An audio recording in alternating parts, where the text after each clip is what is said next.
Então, os acidentes de trabalho, né, são definidos aqui na Lei 8.213, é a legislação previdenciária brasileira, né? Então, a nossa seguradora do acidente de trabalho aqui é o INSS, e o artigo 19 define o que é isso. Então, o que seria um acidente? Seria aquele evento, né, que vai ocorrer pelo exercício do trabalho a serviço da empresa, aqui eu destaquei, né, botei um negrito, ou pelo serviço dos segurados, o trabalho dos segurados do inciso 7 do artigo 11. O que são essas pessoas? O pescador artesanal, né, ali o agricultor familiar, existe mais algumas outras profissões ali que recolhem, pagam, né, a previdência, o seguro, né, e vão ter direito a esse seguro. Tá? Então, mas não é qualquer evento, né, tem que ser algo que provoque uma lesão corporal ou uma perturbação funcional. O que é a lesão corporal? Um corte, uma queimadura, uma luxação, uma fratura, então é uma lesão corporal, uma perfuração, né? E a perturbação funcional? A perturbação funcional tem a ver com nossos sistemas funcionais, por exemplo, nosso sistema respiratório, nosso sistema circulatório e também a parte mental, a parte emocional. Isso aí vai caracterizar como um acidente de trabalho, né? E claro, não pode ser qualquer lesão, qualquer perturbação, ela tem que causar a sua morte, né?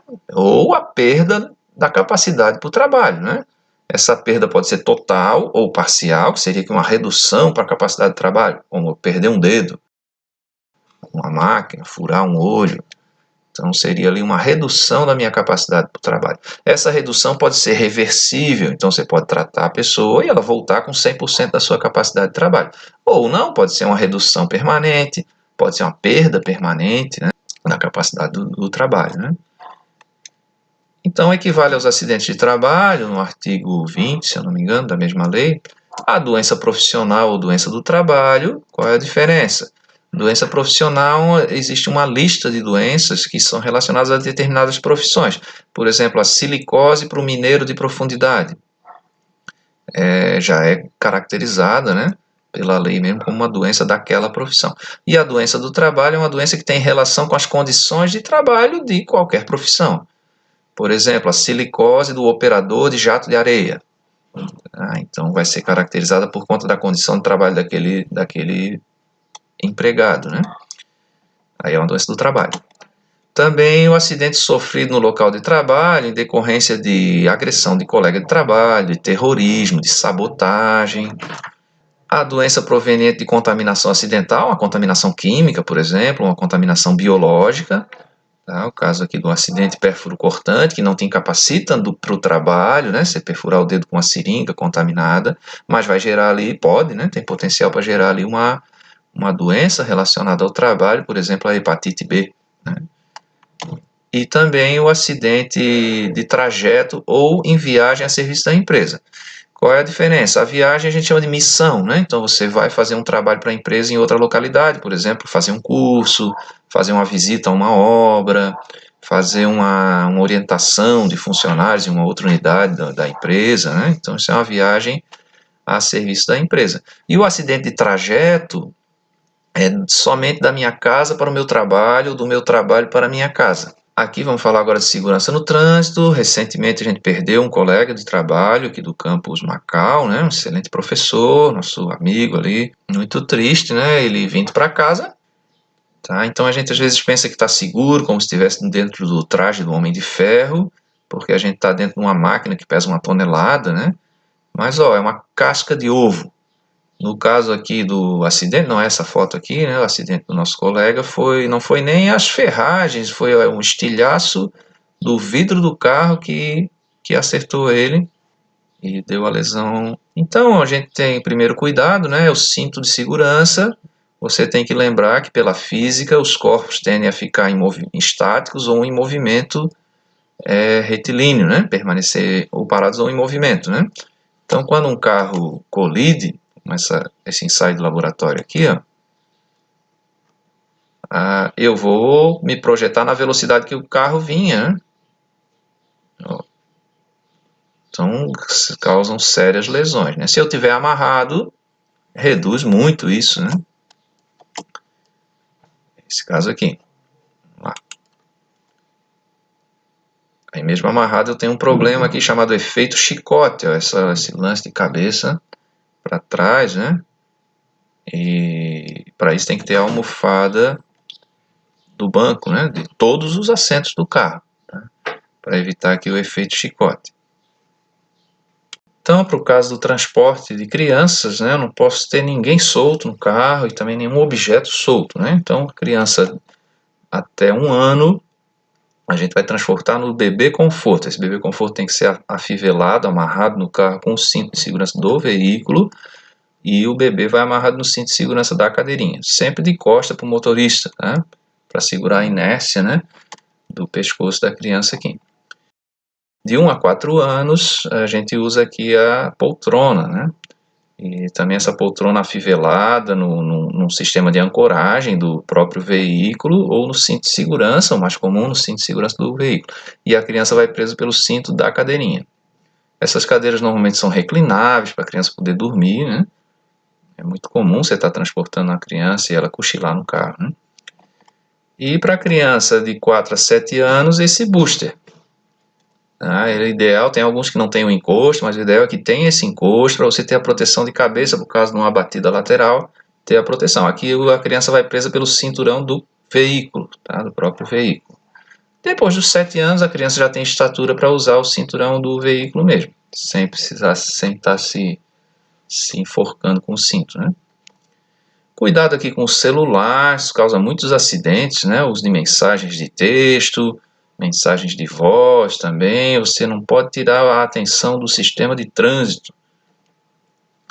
E além de eu dominar a máquina, né? A operação da minha máquina, saber em qual pedal pisar, em como parar, como andar, eu tenho que, claro, depois disso, né? Depois de aprender a fazer isso, estar muito atento ao sistema de trânsito. Então, usar o meu cinto de segurança, cuidar com a velocidade, que tem que ser compatível com a condição da rodovia, com a condição climática também, a distância de segurança, né? Eu tenho que ter uma distância do veículo da frente que seja suficiente para eu poder parar, que é o suficiente para eu conseguir parar o meu carro, né? Antes de colidir com o veículo da frente, caso ele pare.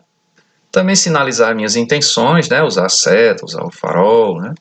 Cuidar com as condições climáticas, que a velocidade tem que ser reduzida, no caso de chuva, de neblina. Se eu estou dirigindo à noite também, a velocidade tem que ser menor. A questão do pedestre, estar sempre atento com o pedestre. A manutenção do meu veículo, o proprietário é responsável pela manutenção do veículo. Você pode ter que pagar multa, por exemplo, por ficar sem combustível. Você pode ser responsabilizado criminalmente, no caso de um acidente, por falta de manutenção no seu veículo. Tá? Isso inclui aqui a condição do pneu, condições de óleo, de combustível, de luzes, né, do meu carro. Então tem que ter manutenção, né? E claro, a cordialidade, gente. A gente está vivendo aí tempos nefastos de intolerância, né? A pessoa já sai proferindo injúrias contra o outro, né? E a outra pessoa, e você também, você está alterado, acabou de sofrer um acidente, né? Ou mesmo sem acidente, tem pessoas que acham que porque tem um veículo mais possante, mais potente, né, quer estar ali passando à frente dos outros, né, tendo a vez, se achando mais no direito do que outros, né.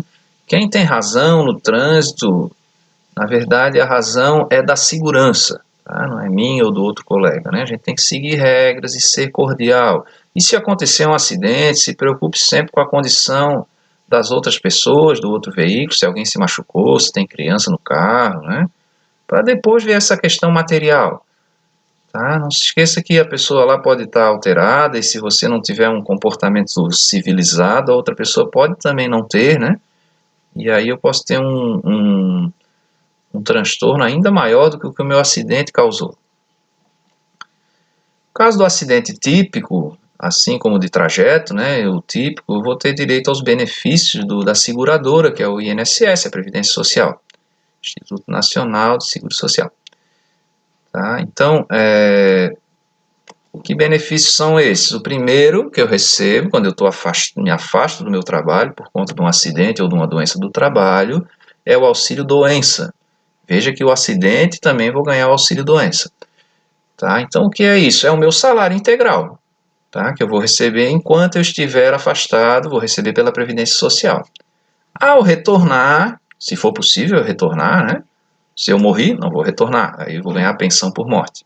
Se eu fiquei inválido, tive invalidez permanente para qualquer trabalho, também não vou retornar. Aí eu vou converter esse acidente, esse auxílio, no caso da morte já vai direto para a morte, ou no caso da invalidez, né, converte para aposentadoria por invalidez.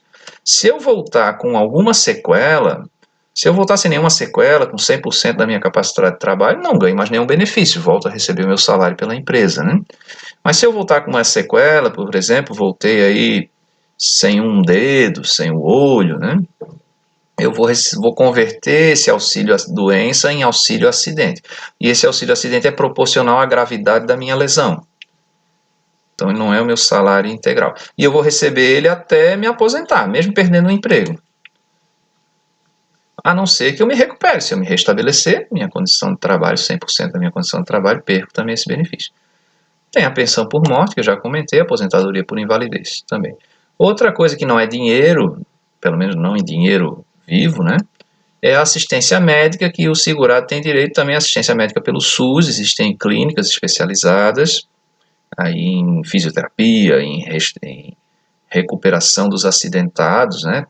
Que vão trabalhar aí com próteses, com recuperação mesmo de saúde, né? Não confundir aqui com a reabilitação profissional, que é a reabilitação profissional. Eu dar para esse acidentado, para esse segurado, uma outra profissão, para que ele possa ter capacidade do trabalho mesmo com aquela lesão que ele teve no acidente ou na doença. Tá? Tive alguns casos, né? Tive alguns casos assim, na minha carreira de professor aqui, de ter aluno que teve o curso pago pela Previdência Social, né? O caso lá do Serviço Nacional de Aprendizagem Comercial, teve lá um aluno que era jogador de futebol profissional e ele teve o curso, teve uma lesão, né, no acidente de trabalho, e o INSS pagou o curso técnico lá para ele mudar de profissão. Tá? Então isso chama reabilitação profissional. Ocorrido o acidente, eu tenho que fazer aqui a análise do acidente, ver que causas concorreram, né, para esse evento. Não é achar um culpado, né? Achar um culpado não resolve o acidente, porque logo aparece outra pessoa que vai cometer o mesmo erro, né? E nem sempre esse erro é humano. Aliás, a maioria das vezes não é um erro exatamente humano, né? Pode ocorrer de eu ter um mal súbito, de eu ser imprudente, de eu ser negligente, né? De eu desmaiar e cair, né? Mas a grande maioria é falha de procedimento, processo de trabalho, e uma pequena parte também é falha da máquina, tá? De você quebrar o equipamento e aí a pessoa se acidentar. A grande parcela mesmo é um procedimento errado de trabalho. Não usou equipamento de segurança, não houve supervisão, não houve alguém que controlou esse processo, foi feito de outro jeito ou foi projetado da maneira errada, né? E aí dá o acidente, né? Quanto custa um acidente? Quanto custa perder um dedo aqui nessa máquina fazendo a manutenção dela? Tem aqui um custo direto, que a gente converte em dinheiro mesmo, por exemplo, a indenização do acidentado, o salário do substituto, o treinamento do substituto, a hora extra da equipe que vai cobrir esse turno desse funcionário, por exemplo, perda de material, perda de tempo, perda de produção por conta desse acidente. Isso a gente consegue transformar em dinheiro. Existe um custo maior do que esse, que é o custo indireto do acidente, que é dinheiro também, mas é mais difícil de a gente contabilizar. Por exemplo, a perda de motivação dos colegas de trabalho, o medo, a imagem da empresa para o cliente, né, a perda do nome da empresa, né, que posso perder minha clientela por conta disso, né? Então esse custo é muito grande. É muito mais vantajoso a gente investir em prevenção. Tá? Prevenindo, o investimento em segurança do trabalho dá lucro, dá um retorno bom, né? Então, a gente investir na proteção da máquina, no treinamento do funcionário, dá um retorno econômico mesmo, não só humano, né? O retorno humano já justifica, né, o meu investimento em segurança, claro. Então, veja aqui, com um olho treinado, vai conseguir achar alguns problemas aqui, vou achar para vocês nessa situação, é um ambiente de trabalho, né? Então, nosso colega aqui apoiou a escada no vitral, um acidente em potencial, né? Nosso colega aqui vai ligar a máquina com outro colega fazendo manutenção na máquina, vai gerar um acidente. Mesmo caso aqui, ó. Vou ligar a parte elétrica com outro amigo acionando a máquina. Aqui estou correndo e tenho materiais dispostos no chão, né, na maneira errada. Aí. Esse aqui está operando uma serra circular sem proteção, sem EPI e sem a proteção da serra. Aqui fumando em cima do líquido inflamável. Esse aqui transportando de maneira apressada e vai de costa, né? Vai estar pisando ali na poça d'água, que também não deveria estar ali, né? Lá transporte manual de carga, né? Os dois aqui, com material na frente, no chão, caixa de ferramenta, poça d'água, né? Esse aqui fazendo solda, né? Processo de soldagem sem o EPI, sem máscara, né? Aqui, transporte individual, manual de carga, sobrecarga, dá para ver que ele está fazendo muita força ali. Né? Então, o único cara que parece que está certo aqui é esse que está descansando, ó, porque parece que ele não está exposto a nenhum risco, mas ele está exposto aos riscos ambientais, ele está exposto a ruído, a poeira, está num ambiente de trabalho sem nenhuma proteção, né? Então, a gente tem que garantir também para a qualidade de vida no trabalho, né? Um local de repouso. As empresas fazem até salas de repouso, né? Salas de descontração aí, mas não aqui no ambiente de trabalho, né? Outra coisa que aqui pode causar uma distração, alguém vai ver que o cara está ali descansando e se machuca, né? Para controlar acidente, tem que controlar os riscos de acidentes, tá? Então a gente vai estar estudando agora aqui a queda de nível, o choque elétrico e os riscos de queimaduras e projeção nas máquinas, né? E também laceração de máquinas. Vamos começar aqui pela segurança em altura, tá? A norma que cuida aqui de segurança em altura, a norma aqui da legislação trabalhista é a NR35, tá? Esse vídeo está disponível ali naquele link, e ele é meio impressionante, porque a pessoa vai cair aqui, não se assustem, né? Quem é muito sensível, pula esse vídeo.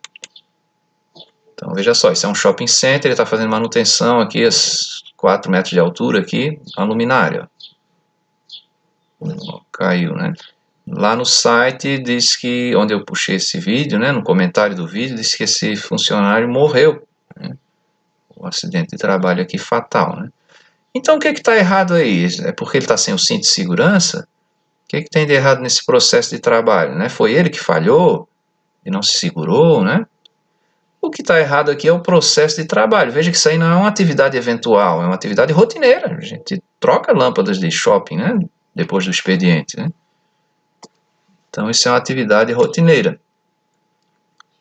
E a solução é mudar o processo de trabalho, usar um equipamento como esse, por exemplo, que custa aqui uns 40 mil reais, mas ele vai salvar vidas, vai aumentar a produtividade, vai facilitar o meu trabalho, né? Vai me dar mais satisfação no trabalho, segurança.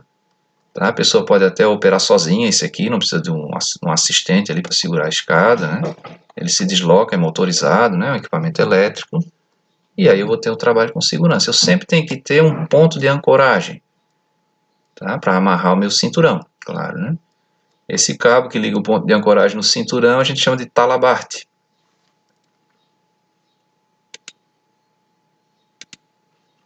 Tá? Aqui o talabarte.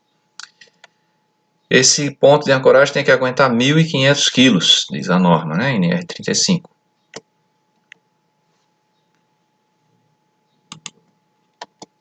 E esse é o cinturão paraquedista, que ele sempre vai ser preso pelo peito ou pelas costas, né? Para a gente não ter aquele movimento de quebrar a nossa coluna, né? Tá? Então sempre na altura do peito ou na altura das costas aqui. Outra questão, né, do acidente, muito séria aqui, é a segurança em eletricidade. Isso é regulamentado pela norma número 10 da legislação trabalhista, NR10, e ela pede uma série de coisas. Por exemplo, para mexer em eletricidade, você tem que ser um profissional de eletricidade, tem que ser um eletricista. Você tem que ter feito um curso de qualificação ou de capacitação. Tá? Capacitação, cursos menores aí do que... E de qualificação, curso técnico, né? Então, bons cursos aqui no Brasil são do SENAI, Serviço Nacional de Aprendizagem Industrial. Os eletricistas mais respeitados são formados pelo SENAI aqui no Brasil. Excelente curso, né? E tem eletricistas especializados em várias coisas, eletricista residencial, industrial, eletricista de espetáculo, eletricista automotivo, né? Vários aqui. Então, quais são os riscos aqui? Se passar uma corrente elétrica no meu coração, ele pode fibrilar. Fibrilar é vibrar sem pulsar. E aí, vou ter aqui um acidente fatal, né? Então, eu tenho que garantir que o circuito está desligado e travado mecanicamente. Então, eu tenho que travar a parte elétrica e travar a parte mecânica dessa parte elétrica, para evitar esse acidente aqui de uma pessoa vir lá e ligar e o eletricista está na rede, né? Então, existem alguns dispositivos de travamento, como esse aqui. Você vai botar no articulador ali do disjuntor, né? E botar um cadeado. Quem tem a chave desse cadeado é o eletricista. Ali tem uma etiqueta indicando o nome do eletricista, como entrar em contato com ele e tal. E ele só vai tirar essa trava quando terminar o serviço. Se tiver mais de um funcionário, a gente bota mais de um cadeado. Tem uns acessórios que permitem botar mais de um cadeado aqui nessa trava. E ao final do serviço, todo mundo tirou seu cadeado, não tem mais nenhum eletricista na rede, posso ligar o disjuntor. Tá? Um dispositivo aqui, proteção coletiva, né? É o DR, dispositivo diferencial residual. Então, coloquei esse circuitozinho simples aqui de uma lâmpada, né? Um circuito doméstico, para explicar para vocês. Então, como funciona numa instalação monofásica, né? Eu tenho uma fase, no caso residencial aqui, de 220 volts, e tenho um outro fio, outro cabo neutro, que tem 0 volts. Né? E, eventualmente, eu vou ter corrente elétrica quando eu aciono um equipamento, por exemplo, ali com aquele interruptor, quando eu acionar o interruptor, que é uma chave de seccionamento, né? Quando eu fecho o circuito, quer dizer, quando eu fecho a chave ali, ligo a chave, eu vou estar deixando passar corrente na direção do fase para o fio neutro. O fio fase é esse preto, o fio neutro é o azul. O fiozinho amarelinho ali a gente chama de retorno, mas na verdade ele é uma continuidade do fase, né? Vai estar retornando do interruptor. E aí a corrente elétrica vai passar por essa lâmpada, ou por um motor, né? E essa potência vai ser convertida em outra forma de energia, né? Então a tensão vai cair, eu vou ter ali a emissão de luz, a emissão de trabalho mecânico, né? No caso do motor, né? Toda a corrente que entra pelo fase vai sair pelo neutro. Então se entrar aqui 1 ampere de corrente para acender essa lâmpada, vai sair 1 ampere lá no fio azul. Entra 1 ampere pelo fase, sai 1 ampere pelo neutro. Se tiver diferença, é porque está havendo aqui uma fuga de corrente, né? A corrente não está indo para onde deveria ir, né? Então, além de eu ter perda de energia aqui, eu vou ter também posso ter um acidente, que essa fuga pode ser pelo funcionário, né? Pode ser pela pessoa que está usando aquela máquina, né? Aquele equipamento, né? Então, esse dispositivo ele mede essa diferença entre o fase e o neutro. Se tiver diferença, quer dizer, está tendo uma fuga de corrente, ele desarma, ele desliga. E ele é projetado para desligar aqui em 15 milésimos de ampere, tá? Que é a corrente acima da qual eu posso ter uma chance boa de ter a fibrilação ventricular, a fibrilação do meu coração. Aqui em casa eu instalei um desses, já fazem 10 anos, e custou R$100 na época, foi bem caro, 10 anos atrás, né? Hoje ainda é bastante dinheiro, R$100, né? Mas pode ter salvado a vida do meu filho, que não tem preço. Aqui sobre mecânica, né, sobre risco em máquinas, equipamentos e ferramentas manuais, a gente tem uma outra norma, né, lá na eletricidade a NR10, lá na altura a NR35, aqui na mecânica, na segurança em máquinas e equipamentos, NR12. Tá? Essa aqui é uma propaganda da sacola aqui, né, a gente não transporta ferramentas assim, né? As ferramentas têm que ser embainhadas, ser transportadas em superfícies rígidas, né? Melhor esse tipo de ferramenta, de caixa de ferramenta aqui, tá? E, claro, quem vai usar essas ferramentas tem que ser capacitado, tem que ter um treinamento de segurança com máquinas ou equipamentos ou ferramentas manuais, tá? Algumas ferramentas manuais, nesse caso aí, são ferramentas de energia humana, né? De força humana, mas eu posso ter ferramentas manuais de energia externa, por exemplo, uma furadeira elétrica, né? Uma parafusadeira pneumática, um rompedor hidráulico. Então, e isso é uma ferramenta manual, também tem que receber um treinamento para estar usando esse tipo de material, tá? E existem algumas máquinas que são estacionárias, o caso lá de uma furadeira de bancada, de um torno mecânico, né? E máquinas e equipamentos que são móveis, autopropelidos, por exemplo, um veículo, né? Uma empilhadeira, um guindaste, que tem mobilidade, né? É claro que dependendo da complexidade dessa máquina, desse equipamento, dessa ferramenta, eu vou ter um treinamento maior ou menor. Tá? Usar uma furadeira elétrica é diferente de usar uma chave de fenda, né? Pilotar um helicóptero é diferente de usar uma furadeira elétrica. Então, o treinamento de operação e também de segurança nessa operação vai ter um conteúdo que é prescrito lá na norma, né? Mas vai ter uma complexidade e uma carga horária que depende do equipamento e da máquina. Tá? Então, quem define isso é o profissional legalmente habilitado, o engenheiro mecânico, ou técnico em mecânica também. Vai definir essa capacitação e ministrar essa capacitação também. As máquinas podem ser nossas amigas, como essa daqui, mas eu tenho que ter também muito cuidado, não só no procedimento, mas também na proteção que essa máquina deveria ter. Né? Então, como seria essa proteção? Posso trabalhar em 3 grandes frentes. Uma delas é a proteção na pessoa. Outra seria na fonte do risco, por exemplo, a proteção da máquina. Né? E outra seria na propagação, né? Como essa energia perigosa, no caso do acidente aí, como isso atinge o ser humano. No caso da proteção na pessoa, claro, a educação, né? Você ser capacitado a trabalhar da maneira correta, a usar os materiais de segurança, né, corretamente, seguir o procedimento seguro de trabalho, usar os equipamentos de proteção individual, no caso aqui vários, né, óculos, luva, capacete. Também a imunização, que seria aqui a vacina, vestimentas profissionais, vestimentas adequadas para aquele tipo de atividade. A proteção na fonte, então, eu tenho uma política de aquisição de equipamentos e máquinas que já sejam seguros, que tenham a segurança intrínseca, né? A manutenção, para que essas características sejam garantidas, né, ao longo da vida do equipamento, da máquina, também do ambiente, né? Procedimentos seguros de trabalho, tá? Para eu operar essa máquina, esse equipamento de maneira correta. No caso da propagação, eu ter barreiras, por exemplo, para que essa máquina não projete material sobre o trabalhador, uma blindagem, né? O equipamento de proteção coletiva, por exemplo, as proteções nas engrenagens, nas correntes, nas correias, né? As transmissões de energia mecânica, corretas instalações, também tem um projeto elétrico, projeto hidráulico, um projeto de sanitário também, né? Que vai evitar a propagação desses riscos de acidentes e também de doenças. Essa aula hoje é mais de acidente, né, gente? E aqui alguns exemplos de EPI para soldagem, né? Proteção facial aqui contra projeção de materiais, né? Contra projeção de produtos químicos, de partículas volantes, né? Que possam me causar aí acidentes, né? Tá? A sinalização de segurança ela não substitui as outras formas de segurança, mas auxilia.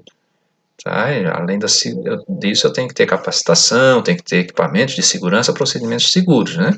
Não é só botar um cartaz assim, não escorregue aqui, né?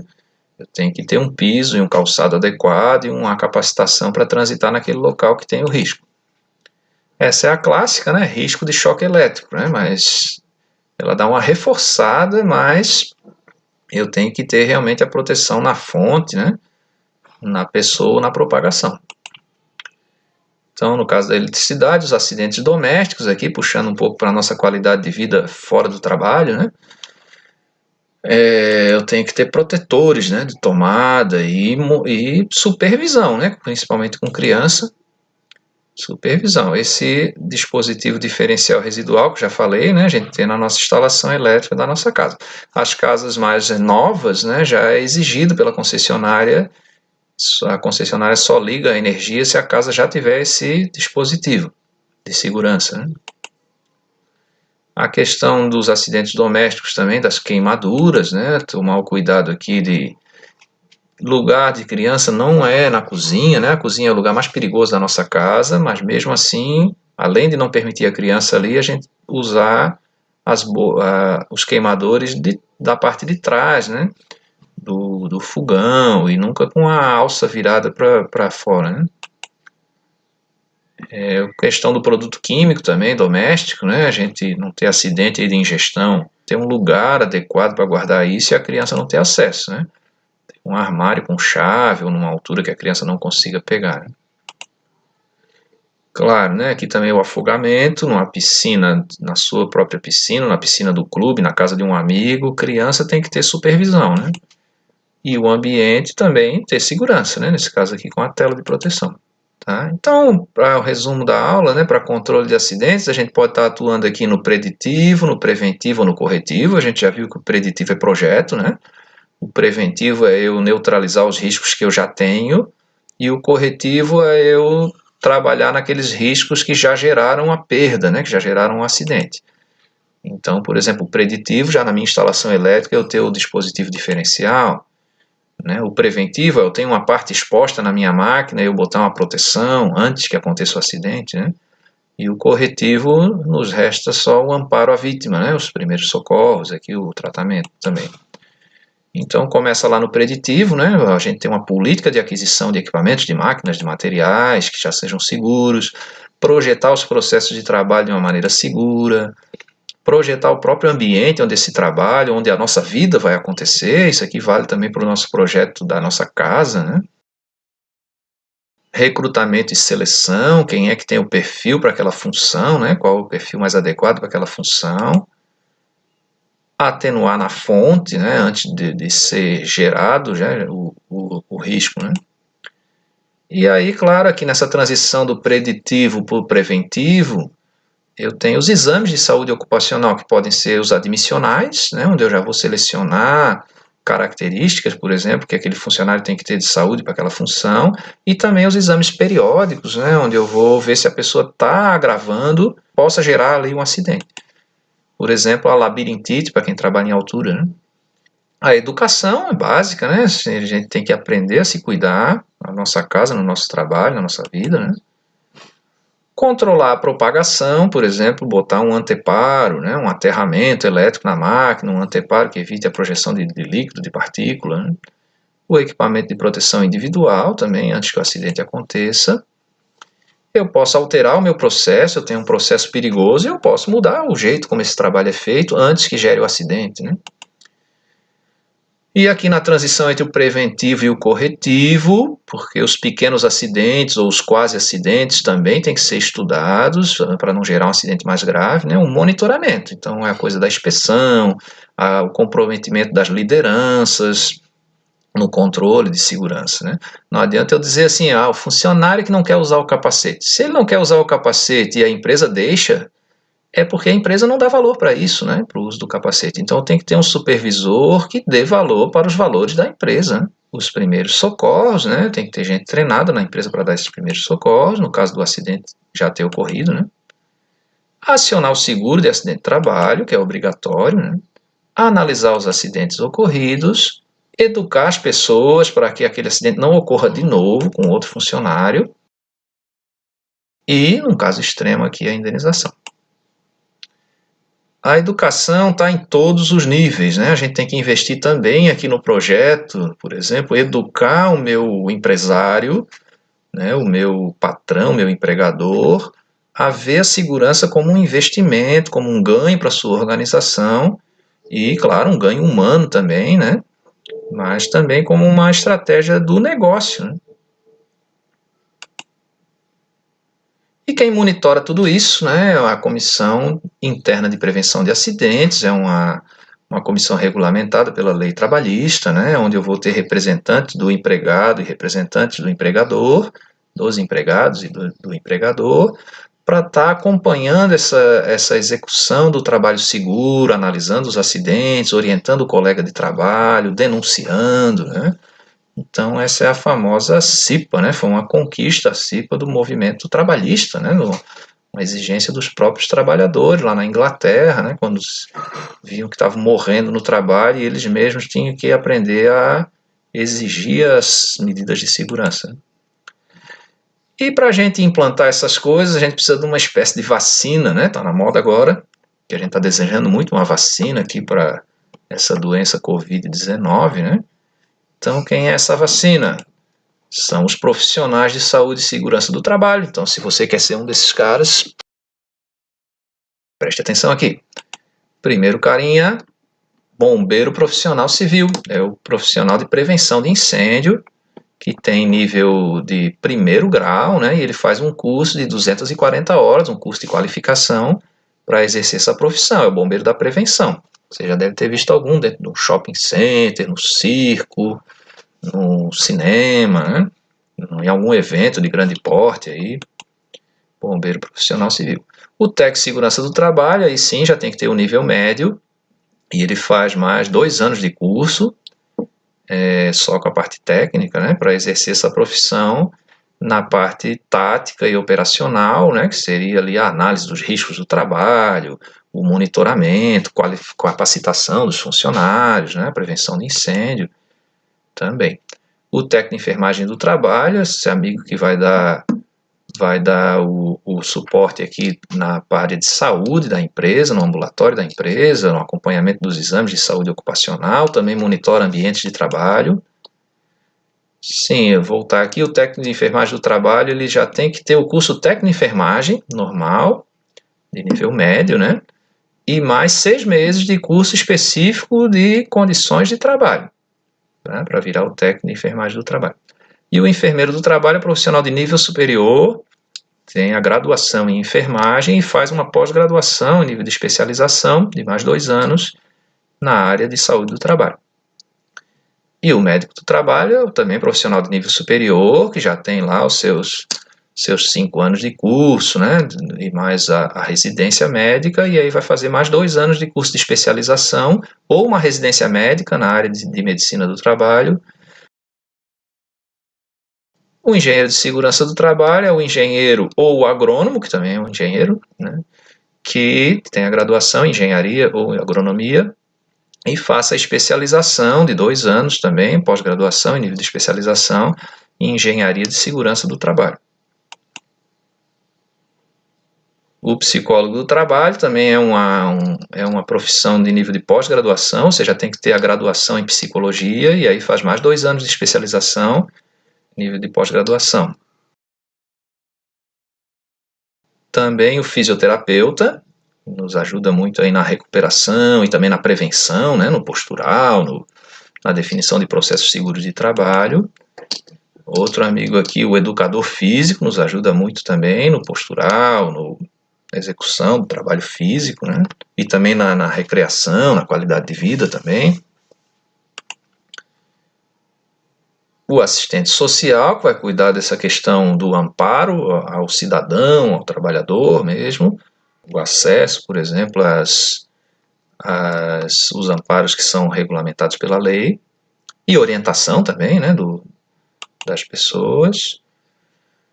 O terapeuta ocupacional, que vai trabalhar também no dimensionamento de postos de trabalho, na orientação do trabalhador e no tratamento de lesões também. E, finalmente, o fonoaudiólogo, muito importante aí nas profissões que usam a voz, que são várias, né? Não é só o cantor, por exemplo, o professor também tem isso, né? Os profissionais de imprensa, de audiovisual também, e as pessoas que são expostas ao ruído, né, ocupacional. Então, o fonoaudiólogo tanto participa dos exames de saúde ocupacional, que é a audiometria, né, quanto também identifica as disfunções, os exames também de lesões na garganta, né. É um profissional muito importante. E vários outros, né, me desculpe, as outras profissões que também trabalham na qualidade de vida e na promoção da saúde aqui, da segurança, que não cabe nesse slide, né, uma infinidade de profissões, né.